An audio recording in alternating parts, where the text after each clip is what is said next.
Halo semuanya, selamat datang di channel Miss Zara. Di sini kita bakalan bahas dunia manajemen aset dengan bahasa yang sederhana, praktis, dan mudah dipahami. Untuk video pertama ini, kita bakalan bahas dasar paling pentingnya dulu, yaitu apa sih manajemen aset? Oke, kita mulai ya. Dan teori manajemen aset ini cocok banget buat kalian para mahasiswa yang lagi belajar manajemen aset. Jangan lupa subscribe ya, karena kedepannya insya Allah bakalan ada video-video edukasi lainnya, terutama untuk manajemen aset. Biar gak ketinggalan, segera subscribe. Oke, dari divisi yang pertama, yaitu apa sih manajemen aset?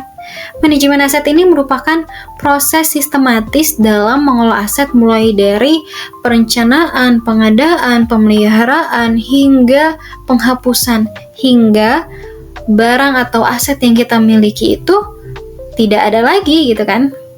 Nah, terus aset itu apa sih? Oke, aset ini diklasifikasikan menjadi dua, yaitu aset berwujud dan aset tidak berwujud. Akan tetapi, di dalam teori-teori lainnya, klasifikasi aset ini memiliki banyak kategori. Namun untuk video ini, kita bakalan bahas dulu secara general, secara umum. Klasifikasi aset ini dibagi menjadi dua, yaitu aset berwujud dan aset tak berwujud. Aset berwujud apa itu? Aset berwujud itu yang memang bisa kita lihat secara fisik, bisa kita sentuh, seperti barang-barang yang ada di sekitar kita, ya, rumah kita, gedung, laptop, kapal, dan lain sebagainya. Kemudian masih aset tak berwujud. Aset tak berwujud ini merupakan aset yang memang tidak bisa dilihat secara fisik, tapi dia memiliki nilai yang sangat besar bagi perusahaan atau bagi individu. Nah, sekarang udah mulai ngerti kan apa sih itu aset gitu kan? Oke, untuk kedepannya, kenapa sih aset ini harus dikelola? Karena ketika aset dikelola tanpa manajemen yang baik, aset itu bakalan cepat rusak, nggak ketercatat di perusahaan ataupun di individu, sampai akhirnya hilang gitu kan. Nah, hal yang kayak gini tuh bisa nyebabin kerugian, pemborosan anggaran, dan masalah audit. Contoh simpelnya, ada suatu AC di toko yang memang nggak pernah diservis selama bertahun-tahun. Akhirnya setelah beberapa tahun atau mungkin bisa jadi beberapa bulan gitu ya, AC-nya itu rusak total, nggak bisa dipakai lagi.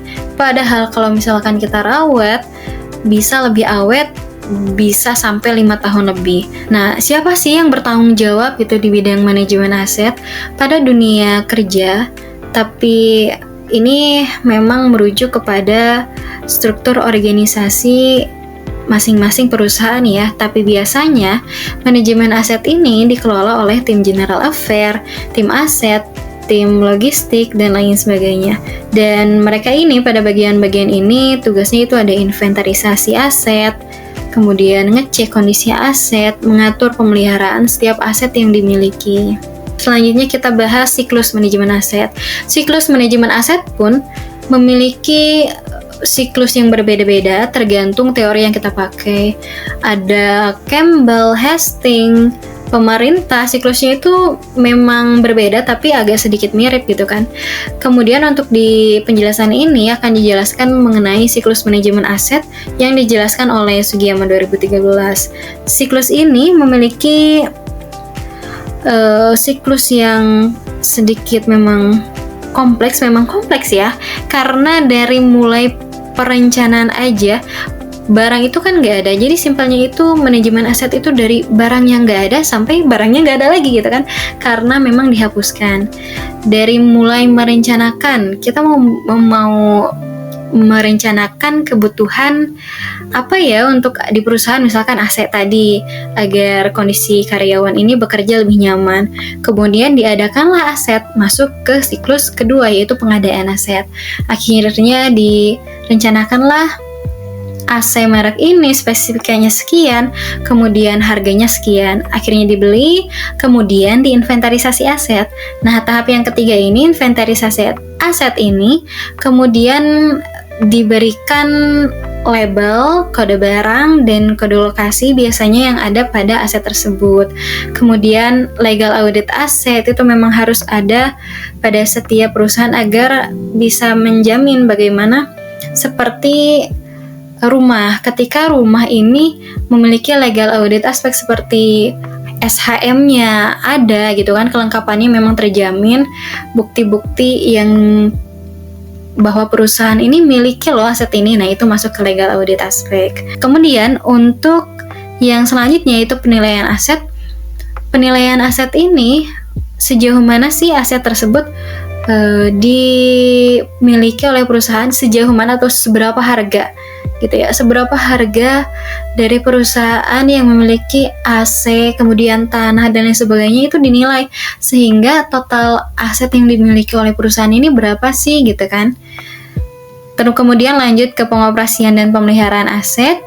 Aset tersebut atau tanah bangunan digunakan, aset digunakan, kemudian karyawan bisa beraktivitas, bisa mengerjakan tugas di situ. Mungkin di sini kita akan spesifikasikan mana aset yang memang memerlukan pembaharuan atau aset yang ini perlu dihapus nih. Merujuk lagi kepada dua kegiatannya itu, apakah ini dimusnahkan atau dialihkan atau diberikan kepada orang lain atau dihibahkan. Nah, kemudian dari situlah kita menyadari bahwa aset ini, siklus manajemen aset ini memang dari perencanaan.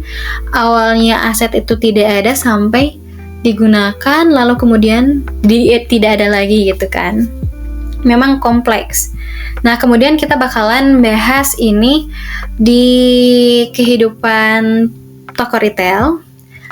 Seumpamanya ini kita tuh lagi berbelanja di toko retail dan kita melihat bahwa ada rak display, kemudian ada AC, ada CCTV, meja kasir, sampai kasirnya itu merupakan aset fisik, aset yang memang berwujud dan dapat dilihat, dan ini pun merupakan aset-aset penting. Coba bayangin deh kalau misalkan ada salah satu aset itu yang rusak seperti CCTV, tidak bisa digunakan, kemudian akan menghambat ke operasional, sehingga tutup sementara. Misalkan kalau atapnya bocor, kemudian tokonya itu tutup sementara karena kan ada perbaikan, dan itu bisa menghambat ke operasional, kemudian menyebabkan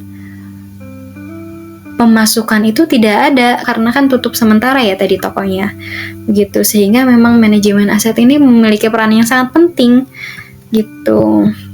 Kemudian tugas aset manajer itu apa sih? Bagaimana gitu untuk menjaga nilai dan fungsi aset ini agar bisa digunakan sebaik mungkin, agar bisa digunakan seefisien dan seefektif mungkin.